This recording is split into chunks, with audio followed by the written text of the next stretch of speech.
नजर मिल गई, जाने किसकी नजर से नजर मिल गई। आज ये दास्तां है भारतीय हिंदी सिनेमा के 40 के दशक की उस अभिनेत्री की, जिसकी खूबसूरती और उसके आकर्षण ने पूरे हिंदुस्तान में वो आग लगाई कि ये अभिनेत्री बन गई गुलाम भारत की ब्यूटी ऑफ क्वीन।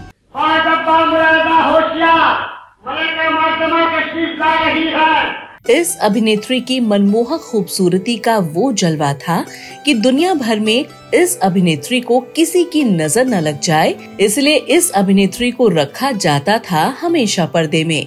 हम सुनेंगे, जो कुछ कहने आई हो कह डालो।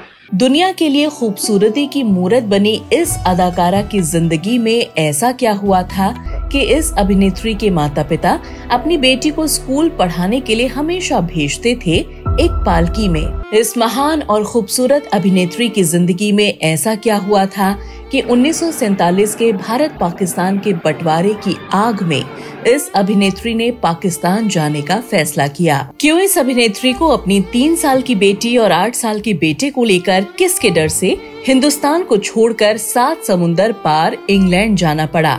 मुझसे बड़ी भूल हुई, मुझे यहाँ नहीं आना चाहिए था। और क्या आप जानते हैं कि इस अभिनेत्री की जिंदगी में ऐसा क्या हुआ था कि ये अभिनेत्री अपने ही घर में बैठ गई आजीवन भूख हड़ताल पर?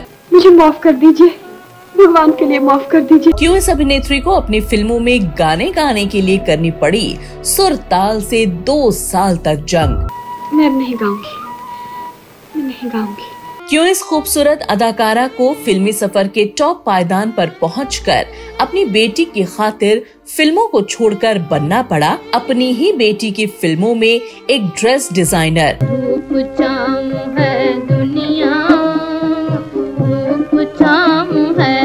क्यों इस महान अभिनेत्री को अपनी बेटी की खातिर हमेशा हमेशा के लिए त्यागना पड़ा अपना सुख, चैन और मान मर्यादा? और क्या आप जानते हैं कि जिस बेटी के लिए इस अभिनेत्री ने अपना सब कुछ दांव पर लगाया था, उसी बेटी ने क्यों आगे चलकर अपनी उम्र से 22 साल बड़े अपनी ही माँ के एक दोस्त से रचा ली शादी?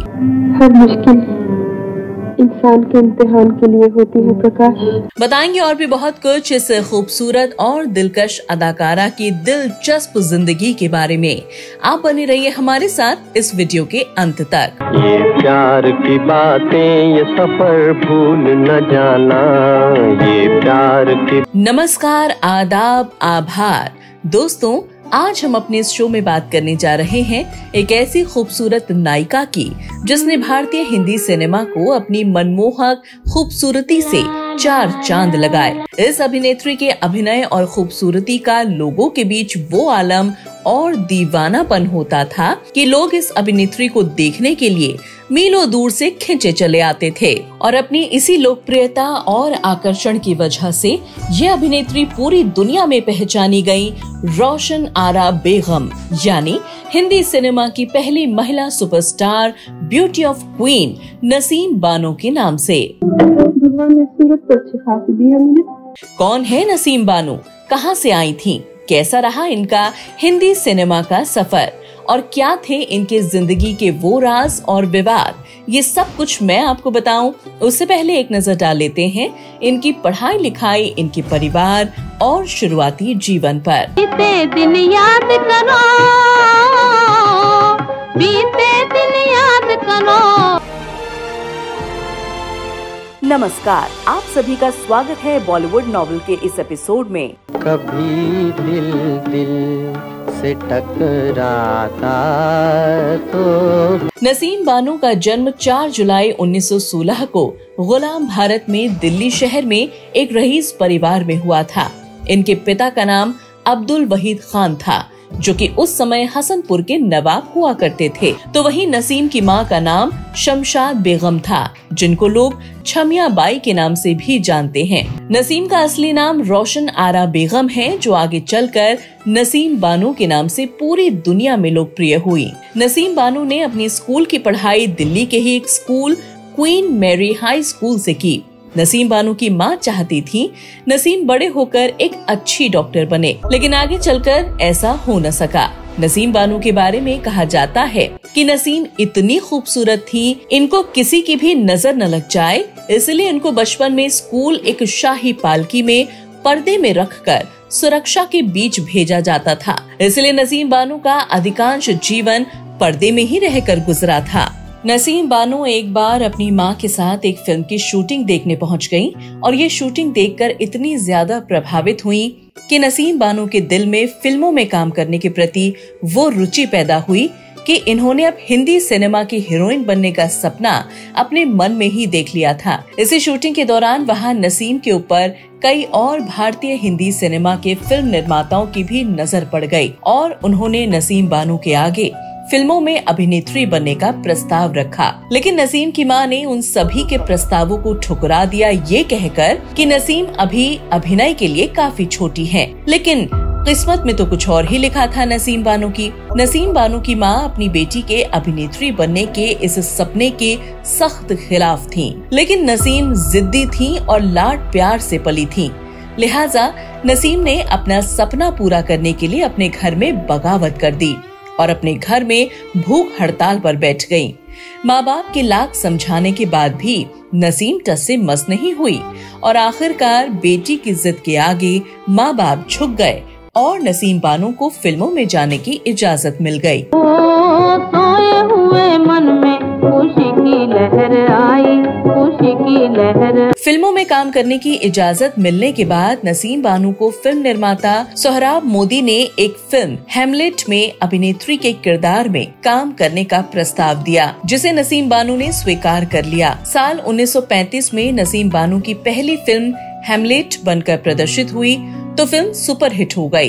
कई लोगों का मानना था कि उस दौर में फिल्म की लोकप्रियता से ज्यादा नसीम बानो की खूबसूरती और अभिनय लोगों को बहुत पसंद आया। नसीम बानो की ख्याति फिल्म की कामयाबी पर भारी पड़ गई। कभी दिल दिल से टकराता तो हो। इसके बाद तो बड़े बड़े फिल्म निर्माता नसीम बानो के पीछे पड़ गए अपनी अपनी फिल्म में काम कराने को लेकर। नसीम को हिंदी सिनेमा इतना ज्यादा भा गया कि इन्होंने अपनी पढ़ाई लिखाई हमेशा हमेशा के लिए त्याग दी और अपने आप को पूरी तरह से हिंदी सिनेमा को समर्पित कर दिया। पहली फिल्म की अपार सफलता के बाद नसीम बानो की दूसरी फिल्म खान बहादुर प्रदर्शित हुई। इस फिल्म के प्रचार के दौरान नसीम बानो को ब्यूटी क्वीन के रूप में पूरे देश में प्रचारित किया गया और नसीम बानो के ये फिल्म भी सुपर डुपर हिट साबित हुई। जले न क्यों परवाना, जले न क्यों परवाना। इसके बाद तो नसीम बानो की एक के बाद एक कई फिल्में जैसे मीठा जहर,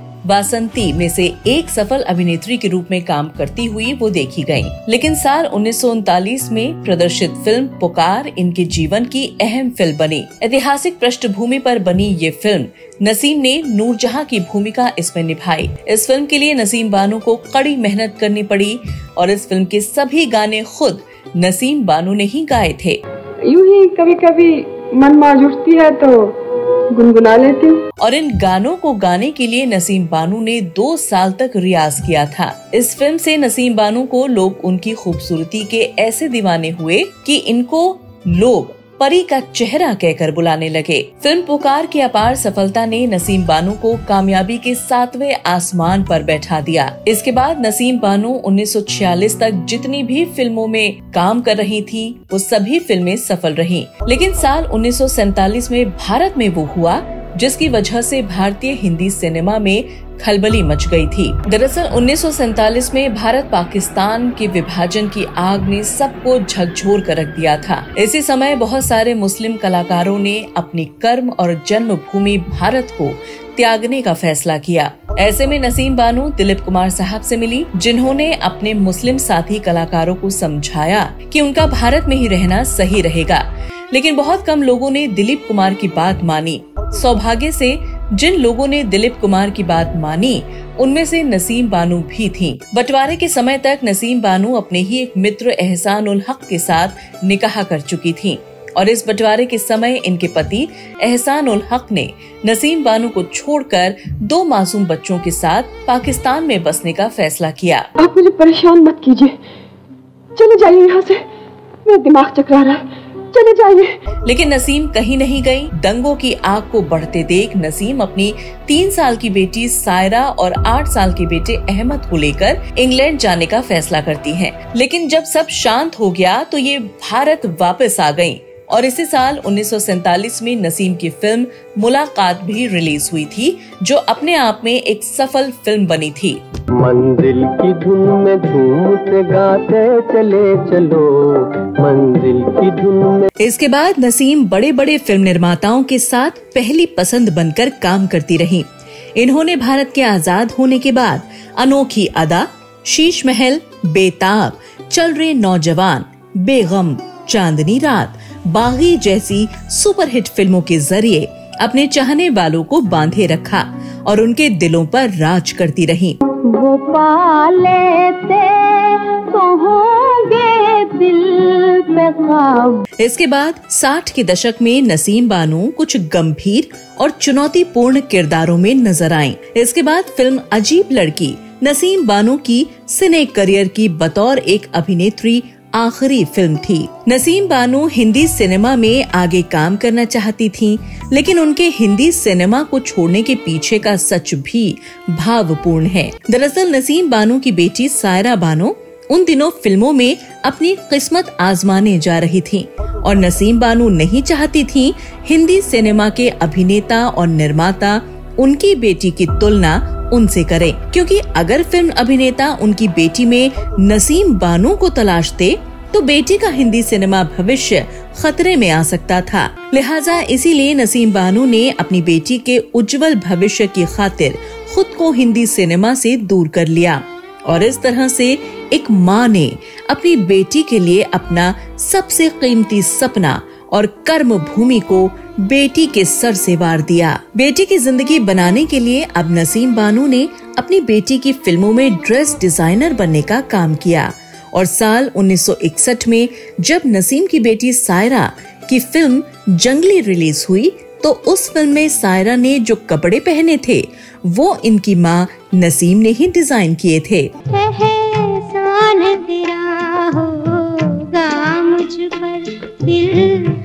लेकिन हम यहाँ आपको एक बात बताना चाहते हैं जो कि बहुत ही कम लोगों को पता है। दरअसल नसीम बानो कभी नहीं चाहती थी कि उनकी बेटी हिंदी सिनेमा में आए, इसीलिए इन्होंने अपनी बेटी को लंदन भेज दिया पढ़ाई लिखाई के लिए। लेकिन जब 12 साल की नाबालिग सायरा बानो ने दिलीप कुमार को पहली बार फिल्मी पर्दे पर अभिनय करते देखा तो उनसे शादी करने का मन बना लिया। लेकिन दिलीप कुमार उनकी माँ के बेहद करीब थे। दिलीप कुमार और नसीम बानो ने कभी भी एक साथ किसी भी फिल्म में काम नहीं किया। लेकिन जब सायरा बानो फिल्मों में स्थापित हो गयी, तो दिलीप कुमार को भूलकर एक दूसरे सुपरस्टार और जुबली स्टार राजेंद्र कुमार के प्यार में पड़ गई थीं। तो अपने दिल को समझाओ ना। सायरा बानो राजेंद्र को बेहद प्यार करती थीं, जबकि राजेंद्र कुमार उस समय पहले से ही शादीशुदा थे, 3 बच्चों के पिता भी थे। उसके बावजूद वो सायरा बानो से अपनी नजदीकियां बढ़ा चुके थे और उन दिनों इन दोनों की प्रेम कहानी की चर्चा हर तरफ थी। सच्चा है गर प्यार मेरा सनम। सायरा और राजेंद्र कुमार ने मिलकर कई फिल्मों में एक साथ काम किया और ये दोनों रियल लाइफ और रियल लाइफ दोनों में एक दूसरे का साथ निभाते देखे गए। उनसे मिली नजर के मेरे होश उड़ गए। नसीम बानो को जब अपनी बेटी के इस प्रेम संबंध के बारे में पता चला तो वो बेहद चिंतित हो गईं। वो नहीं चाहती थीं कि सायरा राजेंद्र कुमार से कोई भी रिश्ता रखे। वो अपनी बेटी पर काफी गुस्सा भी करती थीं और अपने संबंधियों से सलाह मशवरा भी किया करती थीं। लेकिन उनकी बेटी ने कभी अपनी माँ की बात नहीं मानी और वो राजेंद्र कुमार के प्यार से कभी बाहर ही नहीं आना चाहती थीं। मचल उठा ये दिल नादा बड़ा जिद्दी बड़ी। लेकिन कहते हैं ना कि भगवान की मर्जी के बिना तो कुछ भी नहीं हो सकता। तो कुछ समय बाद साल 1966 में जब सायरा अपना जन्मदिन मना रही थी, उसमें कई नामचीन कलाकारों को आमंत्रित किया गया, जिसमें दिलीप कुमार और राजेंद्र कुमार भी थे। दिलीप कुमार इस पार्टी में नहीं आए, लेकिन राजेंद्र कुमार इस पार्टी में अपनी पत्नी के साथ पहुंच गए। पत्नी के साथ राजेंद्र कुमार को देखकर सायरा बानो को बहुत बुरा लगा और वो रोने लगी। सायरा राजेंद्र कुमार को अपना सब कुछ मान बैठी थी। इसके बाद सायरा की मां नसीम बानो ने इस मामले में अपने दोस्त दिलीप कुमार की मदद ली। उन्होंने दिलीप को सब कुछ बता दिया अपनी बेटी के बारे में। दिलीप कुमार ने भी सायरा को समझाने के लिए हाँ भर दी और उन्होंने सायरा को बुलाकर समझाने की कोशिश की। सायरा ने दिलीप कुमार की बातों को सुना और दिलीप कुमार से कहा कि भगवान को साक्षी मानकर तारा ने अपना वर चुन लिया है, सुनते हो? कि मैं राजेंद्र कुमार से अलग हो जाऊंगी, लेकिन एक शर्त पर, अगर आप यानी दिलीप कुमार उनसे शादी करने को राजी होते हैं तो। सायरा की इस शर्त से दिलीप कुमार कुछ समझ ही नहीं पाए कि उनको आखिर क्या कहना चाहिए ऐसे में। लिहाजा जो दिलीप कुमार खुद सायरा बानो को समझाने आए थे, वो खुद सायरा के सवालों में फंस गए। इसके बाद दिलीप साहब ने सारी बात उनकी मां नसीम बानो को बता दी। लेकिन बड़ी हैरानी की बात है कि नसीम बानो को दिलीप कुमार और सायरा की शादी से कोई आपत्ति नहीं थी, जबकि नसीम जानती थी कि दिलीप कुमार उनकी बेटी से 22 साल बड़े थे और नसीम बानो के हम उम्र थे। उसके बावजूद साल 1966 में सबकी रजामंदी के साथ सायरा और दिलीप कुमार ने शादी कर ली और इस तरह से सायरा के बचपन की दिलीप कुमार से शादी की बात सच हो गई और जो दिलीप कुमार नसीम बानो के अच्छे दोस्त थे, वो अब उनके दामाद यानी उनकी बेटी के पति बन गए। छोटी सी उम्र में ही लग गया कहते हैं लोग। नसीम बानो जिन्होंने अपनी बेटी की खातिर अपने फिल्मी करियर को आग लगा दी थी, उसी बेटी ने नसीम बानो को अपनी जिद के कारण काफी तकलीफ दी। लेकिन नसीम बानो की तकलीफ यहीं खत्म नहीं हुई। दरअसल शादी के कुछ साल बाद दिलीप कुमार ने एक आसमा नाम की महिला से चोरी छिपे शादी की थी और इस बात से नसीम बानो को गहरी चोट लगी। लेकिन उनकी बेटी सायरा बानो ने कभी भी दिलीप कुमार का साथ नहीं छोड़ा। वो उनके अंतिम समय तक दिलीप कुमार का साथ निभाते हुए देखी गयी। नसीम बानो हमेशा अपनी बेटी की खातिर उसके उज्जवल भविष्य के लिए अपनी जिंदगी का हर सुख कुर्बान करती रही और अपनी इसी जिंदगी की उठापटक में बढ़ती उम्र के साथ 85 साल की नसीम बानो ने 18 जून 2002 को इस दुनिया को हमेशा हमेशा के लिए अलविदा कह दिया और इस तरह से हिंदी सिनेमा की पहली महिला सुपरस्टार रोशन आरा बेगम यानी कि नसीम बानो इस दुनिया के लिए एक याद बन गयी। नसीम की मौत से उनके चाहने वाले बेहद दुखी हुए और सभी ने नसीम बानो को नम आँखों से आखिरी विदाई दी। हाय जिंदड़ी यार हाय जिंदड़ी, कैसे कैसे रंग ये दिखाए जिंदड़ी। हिंदी सिनेमा समय के साथ बदलता गया, जमाना बदलता गया, लोग भी बदले, लेकिन इतना समय गुजर जाने के बाद भी आज भी नसीम बानो का नाम हमेशा की तरह सबसे खूबसूरत अभिनेत्रियों की श्रेणियों में सबसे ऊपर जगमगा रहा है। लोग आज भी नसीम बानो को याद करते हैं। उनके संगीत और फिल्मों के जरिए नसीम बानो को आज भी लोग अपने दिल में जिंदा रखे हैं। उन्हें मेरा ख्याल आता तो हो। हिंदी सिनेमा में सितारों का मेला यूं ही लगता रहेगा। सितारे जगमगाते रहेंगे और अपनी चमक से हमेशा भारतीय हिंदी सिनेमा को 4 चांद लगाते रहेंगे। आज नसीम की बेटी सायरा 80 साल की हो चली है और दिलीप कुमार की मौत के बाद अकेली रहती हैं, क्योंकि सायरा बानो कभी मां नहीं बन पाई। इसीलिए वो जिंदगी भर बेऔलाद रहीं और उनको ये दर्द जिंदगी भर दुख देता रहा है। नहीं, आपको मेरी जिंदगी से कोई वास्ता नहीं। तो दोस्तों, ये थी हिंदी सिनेमा की मशहूर और खूबसूरत अभिनेत्री नसीम बानो की जिंदगी, जिसको हमने एक बार फिर से लोगों के बीच लाकर जिंदा करने की कोशिश की। नसीम बानो की पूरी जिंदगी आपको जानकर कैसी लगी? और अगर आपको नसीम बानो की जिंदगी को लेकर अपनी कोई सलाह या बात रखनी है तो खुल कर रख सकते हैं। और नसीम बानो और सायरा बानो को लेकर आपके पास कोई भी किस्सा हो तो वो भी आप हमारे दर्शकों से साझा कर सकते हैं। आप बता सकते हैं कि सायरा बानो ने जो अपनी माँ के साथ किया वो सही था या नहीं। अपनी बात कमेंट के जरिए जरूर रखें। दोस्तों, अगर इस शो को बनाते समय हमसे कुछ अधूरा रह गया हो या कुछ गलती हो गई हो तो उसके लिए हमारी पूरी टीम को माफ करने की कृपा करें। दोस्तों, अगर आपको आज का शो पसंद आया हो तो आप चैनल को लाइक, शेयर एंड सब्सक्राइब करना बिल्कुल न भूलें। आप सभी के साथ से बॉलीवुड नॉवेल चैनल का परिवार जुड़ा हुआ है, इसलिए आप हमेशा अपना साथ बना कर रखें। बहुत जल्दी आपसे फिर मुलाकात होगी एक नई हस्ती की जिंदगी के साथ। तो तब तक आप अपना और अपने परिवार का ख्याल रखें, सुरक्षित रहें। धन्यवाद। कदम कदम पर धोखा